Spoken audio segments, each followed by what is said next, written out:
Hey, welcome back to the Google Classroom Masterclass. What we're going to do is see both students and teachers side by side. We have students over here and my class is over here. What we're going to do now is go into the burger menu and we're going to check out settings.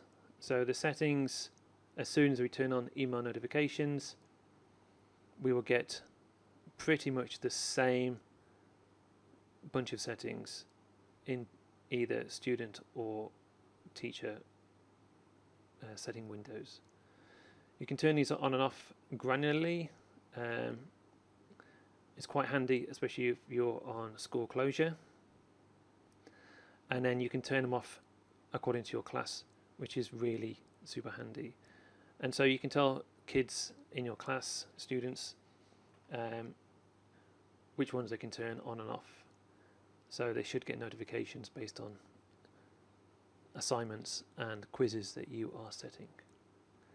That's it for this session. Experiment with your settings and see what happens.